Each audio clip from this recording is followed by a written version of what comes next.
Bienvenidos, mi nombre es Daniel Canepa. El día de hoy quiero hablar de un tema que se titula ¿qué es o qué son armas forjadas? ¿Qué es un arma forjada? Esto primeramente lo vemos en un verso muy popular que se usa mucho en la oración de intercesión para interceder por los santos, para protegerse uno mismo, y está en Isaías 54. Así que vamos a Isaías 54, empezando está en el verso 17. Dice: ningún arma forjada contra ti prosperará, y condenarás toda lengua que se levanta contra ti en juicio. Entonces, la pregunta es, ¿qué es una arma forjada? Tenemos muchas opiniones, pero hay solamente una verdad, y queremos saber qué es un arma forjada para mejor defendernos del enemigo, para entender cómo nos está atacando, para contraatacar con entendimiento en las oraciones. Esa es la razón de esta enseñanza. Así que vamos a empezar. Un arma forjada pues está ahí mismo, está en la misma escritura, en el mismo verso. Dice: ninguna arma forjada contra ti prosperará. Entonces la próxima parte dice: y condenarás toda lengua que se levante contra ti en juicio. Esa es la respuesta. Una arma forjada es una lengua que se levanta contra ti en juicio. O sea, la misma palabra de Dios interpreta la palabra, ahí mismo, en esa misma oración. No tenemos que ir muy lejos, está ahí nomás. Así que, para empezar, le respondo de frente: un arma forjada es una lengua que se levanta contra ti en juicio. ¿Ok? Ahora, la pregunta sería entonces, ¿lengua de quién? ¿Quién está acusándote a ti día y noche? Eso lo vemos en Apocalipsis. Apocalipsis capítulo 12, verso 10. Dice aquí: entonces oí una gran voz en el cielo que decía: ahora ha venido la salvación, el poder y el reino de nuestro Dios y la autoridad de su Cristo, porque ha sido lanzado fuera el acusador de nuestros hermanos, el que los acusaba delante de nuestro Dios día y noche. El acusador. Entonces es el acusador. Y entonces viene la pregunta, ahora, ¿cómo opera este acusador? Bueno, primero se presenta ante el juez, como un abogado lo hace. Y eso lo vemos ahora rápidamente. Vamos a Job, que me gusta mucho usar el ejemplo de Job cuando se presenta el enemigo, porque podemos ver más o menos cómo funciona el reino de los cielos. Es como una corte suprema. Así que en el capítulo 1 de Job dice así, en el verso 6: un día vinieron a presentarse delante del Señor los hijos de Dios, que son los ángeles, entre los cuales vino también Satanás. Se presentó en la presencia de Dios, juntamente con los hijos de Dios, los ángeles. Y entonces se presenta como un abogado. Se para en la presencia de Dios para acusar o denunciar. Eso es lo que hace. Y eso lo vemos nuevamente. Todo lo voy a hacer con la palabra. Va a ser puros ejemplos en la palabra de Dios. Él viene para denunciar, para acusar. Vamos ahora a Zacarías. Zacarías, uno de los últimos libros en el Antiguo Testamento. Zacarías capítulo 3. Verso 1, dice así: me mostró al sumo sacerdote Josué, el cual estaba delante del ángel del Señor, y Satanás estaba a su mano derecha para acusar al sumo sacerdote. Entonces estaba listo para acusarle, listo porque quizás había una muestra, había una razón para acusar a Josué. Y así actúa el enemigo, el acusador. Primero se presenta, después se prepara para acusar, así como un abogado tiene algo listo, algo. Ahora, ¿cómo empieza su trabajo de acusar? Eso lo vemos, un ejemplo que les voy a dar, que es uno de los mejores ejemplos que he encontrado. Está en 2 Corintios, capítulo 2. 2 Corintios, capítulo 2, verso 11. Dice: para que Satanás no gane ventaja alguna sobre nosotros, pues no ignoramos sus maquinaciones. Entonces aquí, esto lo voy a explicar más claramente, pero quería decir el verso 11 nomás por ahora. No ignoramos sus maquinaciones para que Satanás no gane ventaja. ¿En qué? Pues en la corte más suprema de la existencia, que es la corte en los cielos, donde está el juez sentado y viene a la derecha el enemigo para acusar, como un abogado se presenta delante de Dios para acusar al Hijo de Dios. Entonces, para que no gane ventaja, no ignoramos sus maquinaciones. Entonces aquí, maquinaciones originalmente es noema, que significa disposición intelectual o mental, una percepción, un dispositivo mental con implicación de ser usado con un propósito. Una implicación mental es una estrategia, es lo que he visto que hace el enemigo. Las maquinaciones es una estrategia. O sea, un abogado, cuando se presenta ante el juez y ve las evidencias, ve sus chances de ganar, el porcentaje que tiene para ganar o perder y va maquinando una estrategia. La maquinación es una disposición mental que lo va a usar con propósito para acusar. Y esto va maquinando en su mente para ver cómo va a acusar en la presencia del rey. ¿Qué es la maquinación en este caso? En este caso que estamos leyendo. Esto lo vamos a leer aquí más arribita del 5 a 7, que Pablo está hablando a la iglesia en Corinto y dice: pero si alguno me ha causado tristeza, no me la ha causado solo a mí, sino en cierto modo, por no exagerar, a todos vosotros. Le basta a tal persona esta reprensión hecha por muchos. Una reprensión, una exhortación en la iglesia, alguien que hizo algo indebido, están reprendiendo muchos, o sea, la iglesia. Así que al contrario, vosotros más bien debéis perdonarle y consolarle para que no sea consumido de demasiada tristeza. Entonces, ahí vemos la maquinación, cómo está empezando. En este caso, la maquinación es la culpa, la vergüenza, la condenación causada por la dura reprensión hecha por muchos. Entonces, en este caso, ¿qué produce esta maquinación? Porque es una estrategia que el enemigo ha causado en una congregación con una dura reprensión, que un hermano, una hermana se entristece. ¿Y qué causa esta maquinación? ¿Qué causa esta acusación? Que en tal caso, ¿qué es lo que produce? Produce, número 1, tristeza. Número 2, soledad. Número 3, tentación. Número 4, pecado. Y número 5, separación, que es la muerte. Uno tras otro. Empieza por la tristeza te lleva a estar solo, en la soledad, solito, pensando en cómo has avergonzado, la has embarrado, cómo has causado dolor, cómo hiciste mal, y te entristeces con culpabilidad, con vergüenza, y ahí vienen los pensamientos, los dardos, que son las tentaciones. ¿Para hacer qué? Para pecar. Y cuando pecas, ya voluntariamente, eso es separación de Dios, eso es muerte. Entonces, vuelvo a la pregunta: ¿qué es un arma forjada? Un arma forjada es evidencia tras una denuncia en tu contra, en presencia del juez. Y si hay causa probable, así como se dice causa probable en la corte, en una corte normal, judicial, eso significa que hay razón para creer que la persona denunciada cometió el delito que se le imputa. Esto significa que hay derecho legal ante Dios para que se apruebe una aflicción en la vida de esa persona. El enemigo está constantemente acusando o forjando armas en contra de ti, en contra de los hijos de Dios. ¿Cómo sabemos eso? Pues está escrito. Vamos ahora a Salmos 61, que también me gusta hacerlo como ejemplo para que veamos cómo maquina el enemigo. Salmo 64, perdón. Vamos a leer del verso 1.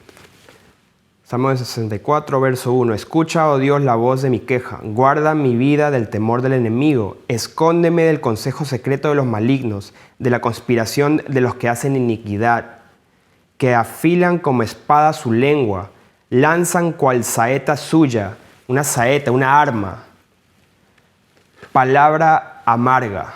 O sea, la lanza que usan, el arma que usan, ¿qué es? Palabra amarga, para asatear a escondidas al íntegro.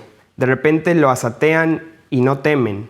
Obstinados en su inicuo designio, tratan de esconder los lazos y dicen, ¿quién los ha de ver? Inquieren iniquidades, hacen una investigación exacta. Entonces, ahí está la maquinación, una investigación, una maquinación, una estrategia. Ven cómo van a atacar a ese hermano, a esa hermana, a esa persona que está llegando, el Dios está llamando. Cómo atacar, qué estrategia usar.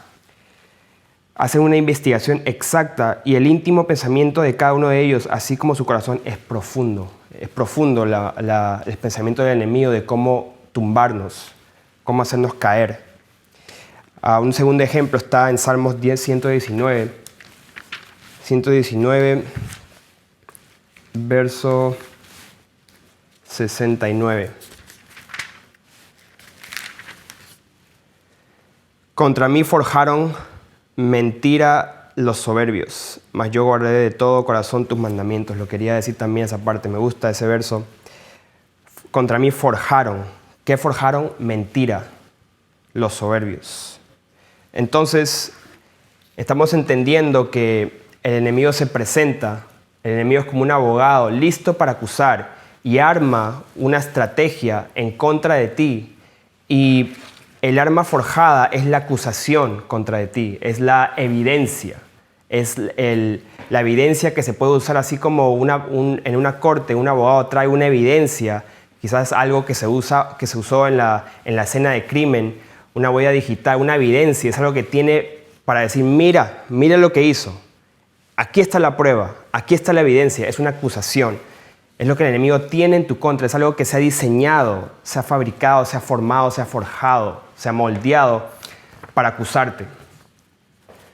Y la forma que el enemigo habla, que la estrategia, la táctica que usa para acusarte es la maquinación, es todo lo que hace, todo lo que mueve alrededor para acusarte, pero esa evidencia en sí, el arma, es la esencia. Entonces la pregunta sería, ¿cómo se destruye el arma forjada? Eso también lo vamos a ver aquí en 2 Corintios, en el mismo pasaje que estamos leyendo. 2 Corintios, capítulo 2. Ok, vamos ahora al versículo 7, siguiendo lo que estábamos leyendo. Así que al contrario, vosotros más bien debéis perdonarle y consolarle, para que no sea consumido con demasiada tristeza.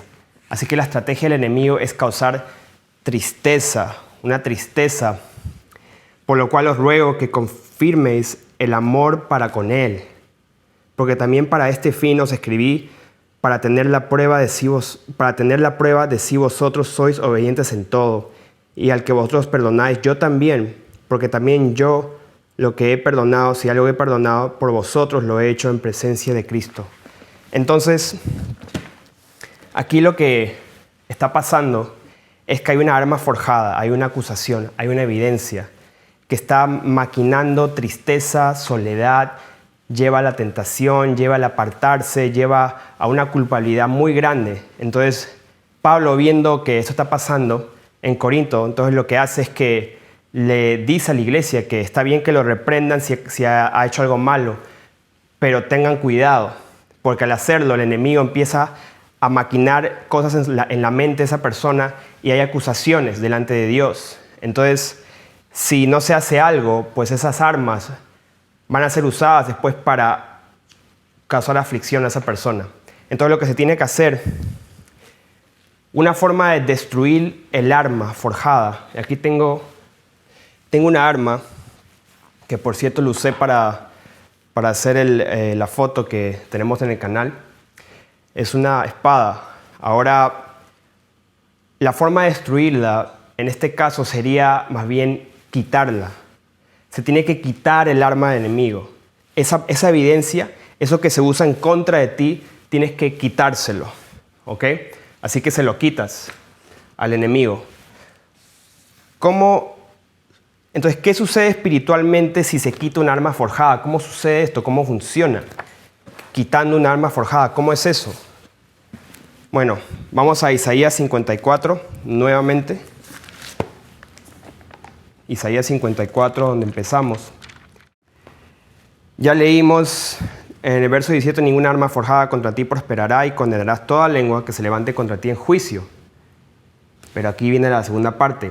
Esta es la herencia de los siervos del Señor y su salvación de mí vendrá, dijo el Señor. Entonces, vamos a ver de qué herencia está hablando el Señor, de qué herencia habla la palabra de Dios.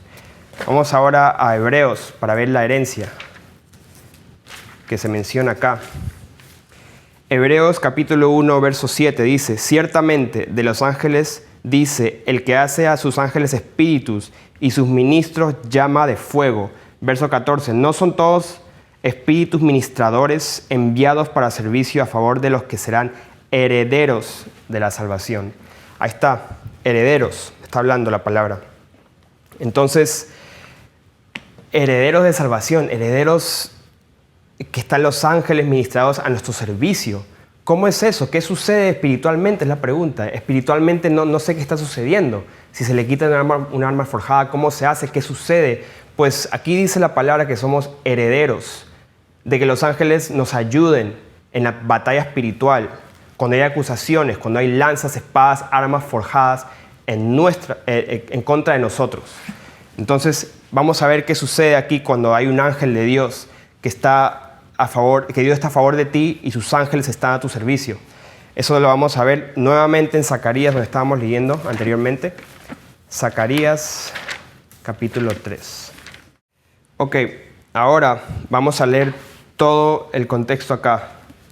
Ok, empezando capítulo 3, verso 1. Me mostró el sumo sacerdote Josué, el cual estaba delante del ángel del Señor. ¿Quién estaba? El ángel del Señor. Y Satanás estaba a su mano derecha para acusarle. ¿Acusarle a quién? Al sumo sacerdote. Y dijo el Señor a Satanás, el Señor te reprenda, oh Satanás.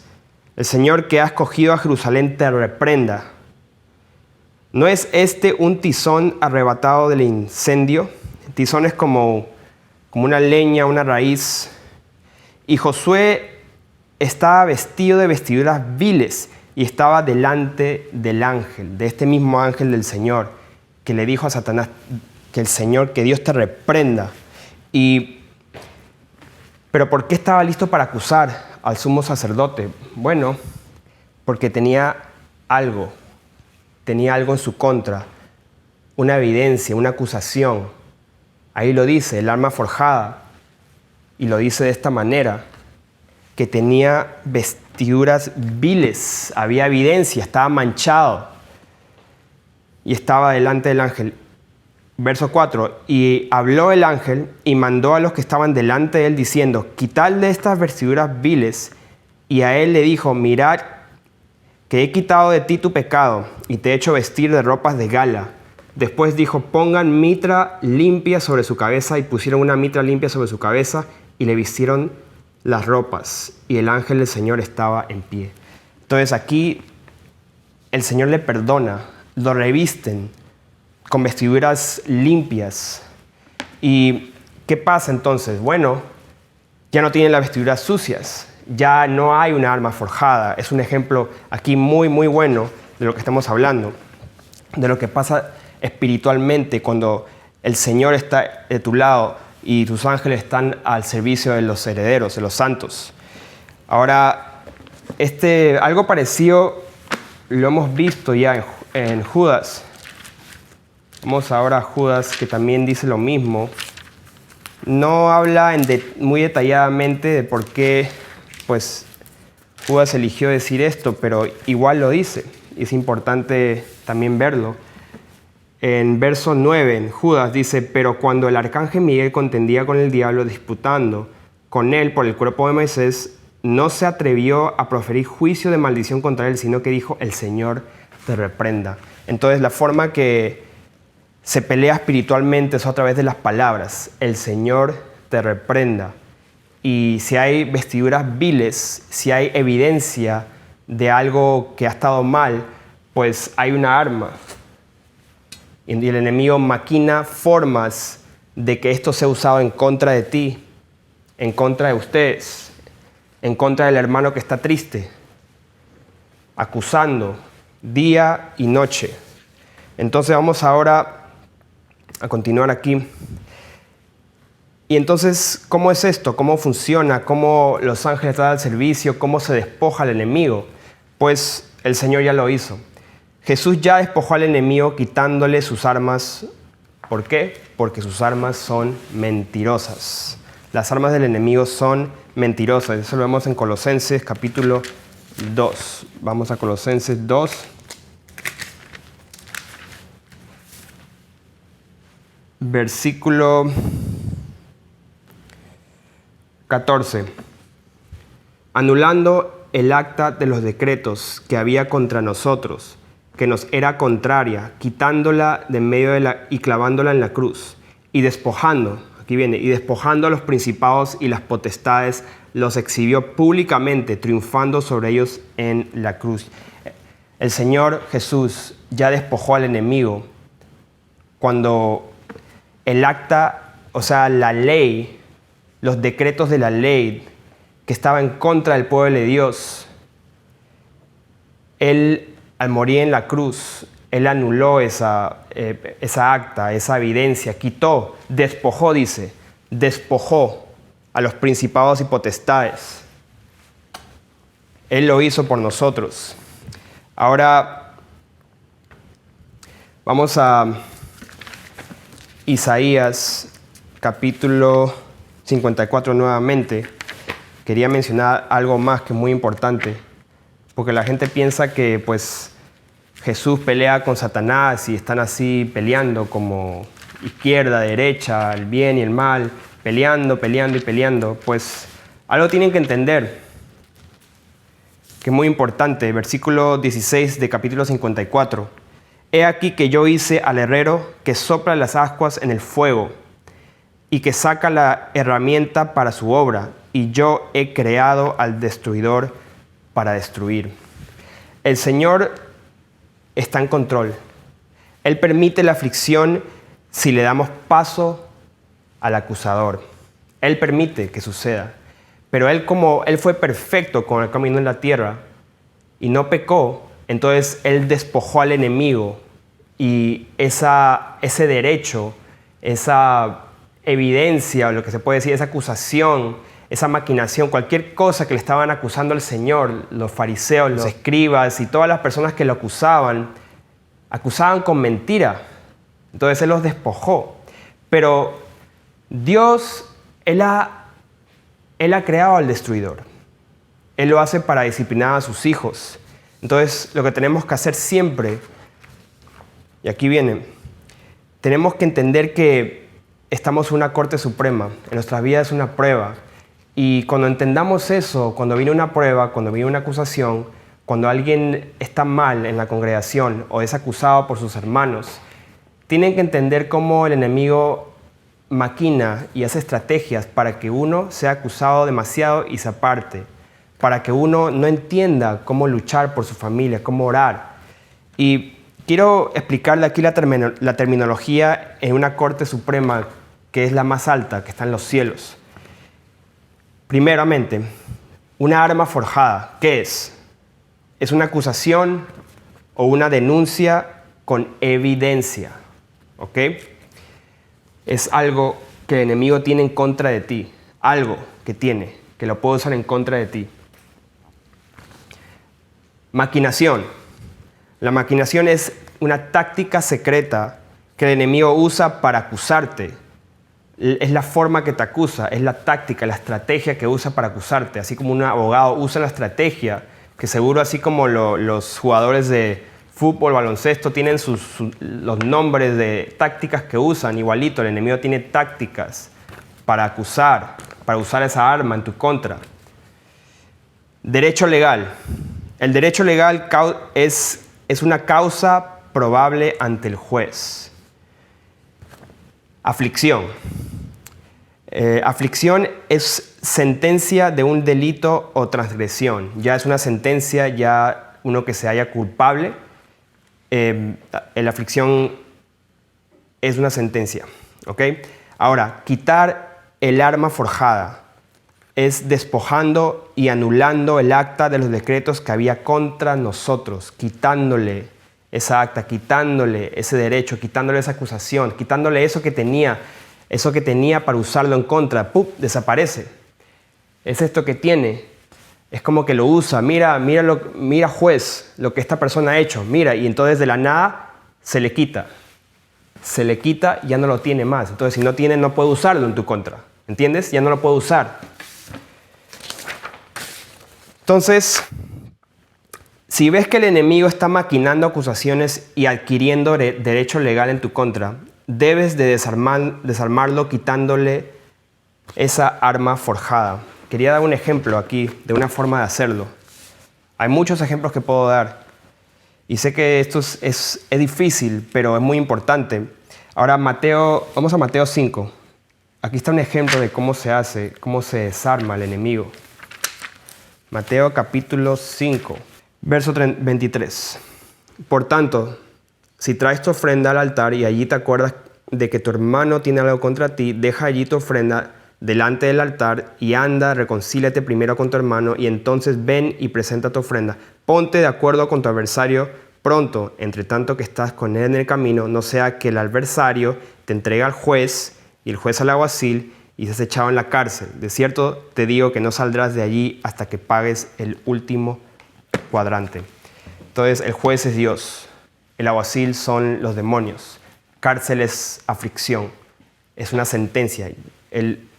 Viene el acusador, hay prueba, hay un arma forjada, maquina para que caigas, para que esa arma se use en tu contra y todo venga en contra de ti. Y se prueba que hay derecho legal y Dios que es justo tiene que aprueba y viene aflicción a tu vida. Y eres metido en una cárcel hasta que pagues el último centavo. ¿Qué significa esto? Que esto no está hablando de la eternidad, ni del infierno, ni nada. Está hablando de aquí, en esta vida, mientras tanto que estás en el camino, mientras tanto que estás vivo. Entonces, ¿qué sucede acá? Si tú has ofendido a tu hermano o tu hermano te ha ofendido a ti y por esa razón viceversa. O sea, tú eres el más, yo diría que hay uno que está a un nivel maduro y otro que está más o menos.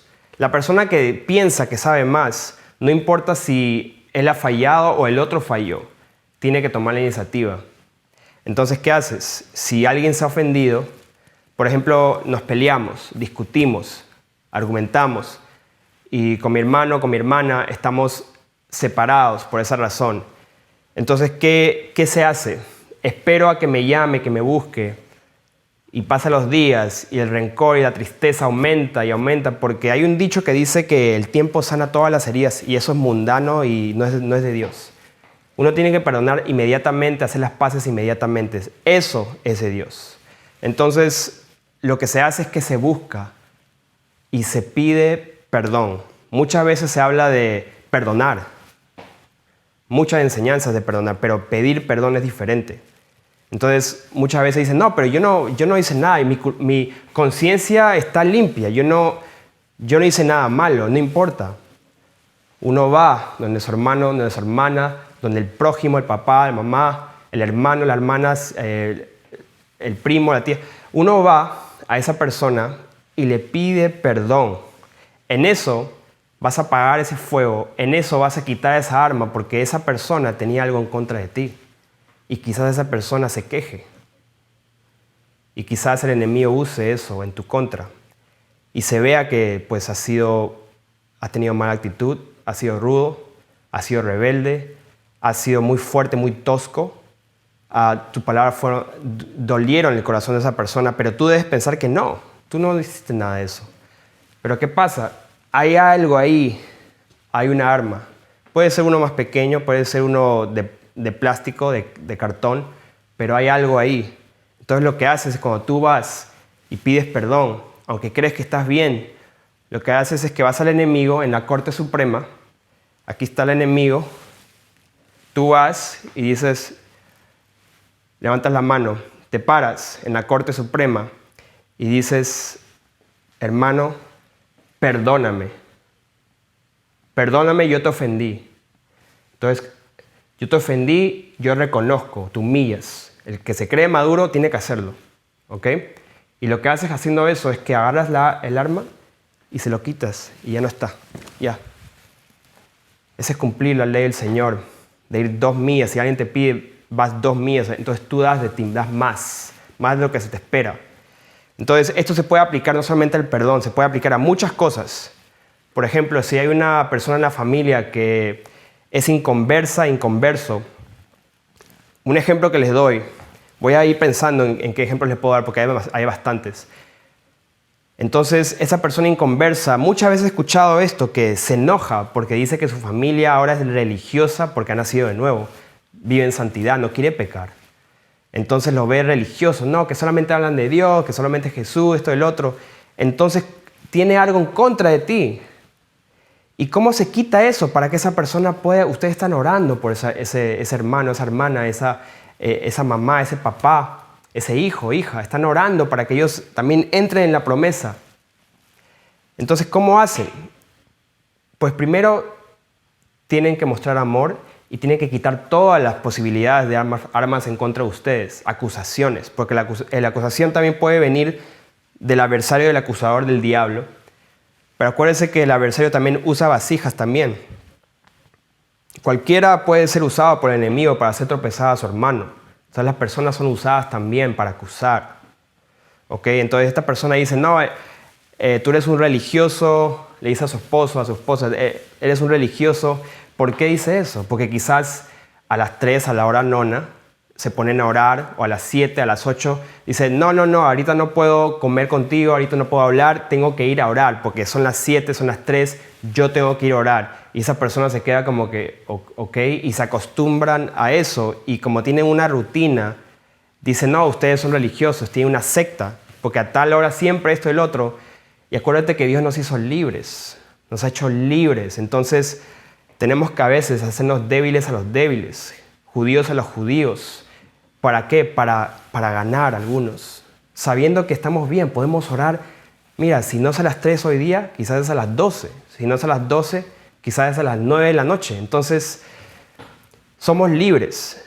Y dicen, no, tú oras siempre a las 3 y a esa hora necesito ayuda con los niños, esto y el otro. Bueno, ¿esa es tu acusación?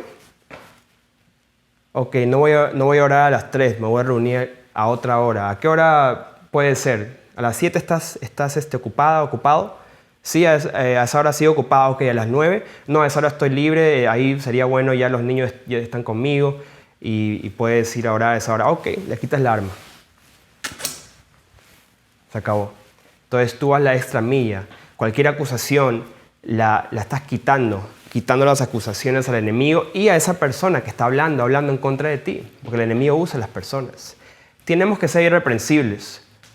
Estamos caminando en esta vida, no somos perfectos, pero estamos yendo hacia la perfección, que es Cristo Jesús, para ser como Él, para andar como Él anduvo. Entonces quitamos en el camino las armas forjadas al enemigo. Aquí falta perdonar, vete y pide perdón. Alguien está ofendido, vete y pide perdón. Esta persona tiene algo en contra de ti, dice que tú haces esto o lo otro, reconcilia, arregla el asunto, quítale esa acusación del enemigo. Entonces, acuérdense, nuevamente para concluir, la terminología arma forjada es la acusación, es la evidencia. La maquinación es lo que el enemigo usa para enredar en el asunto. El derecho legal es ya la causa probable ante el juez. Ya hay un derecho, la evidencia es suficiente para condenar, para sentenciar, para cargar, y ahí viene la sentencia, que es la aflicción a tu vida. Puede ser enfermedad, problemas, lo que sea. Y quitar el arma es despojando al enemigo. Entonces, queridos hermanos, pueblo del Dios Altísimo, debemos de acostumbrarnos a ser irreprensibles, a quitarle toda posibilidad al enemigo de una arma forjada que tiene. Entonces, vayan preguntándole al Señor, Señor, Yo deseo quitarle las armas al enemigo, deseo que sean destruidas. Y uno va luchando y espiritualmente, cuando uno lucha espiritualmente, va cancelando maldiciones, cosas que hablan en contra de ti. Eso es espiritualmente y deben de hacerlo. Deben de apagar los dardos del enemigo, los dardos de fuego, apagarlos. Deben de cancelar maldiciones, brujería, cosas que hablan en contra de ti. Pero hay ciertas cosas que ustedes tienen que actuar, pensar. Usen la sabiduría, el entendimiento que Dios le ha dado para actuar, para ir con el hermano y en eso apagar fuego, quitarle el arma. Así que piensen, Dios les va a guiar y piensen cómo pueden quitarle esas armas al enemigo que están siendo usadas en su contra en la presencia del juez, porque el acusador está ahí, como dice la palabra, cerca al ángel de Dios, listo para acusar. Sean bendecidos.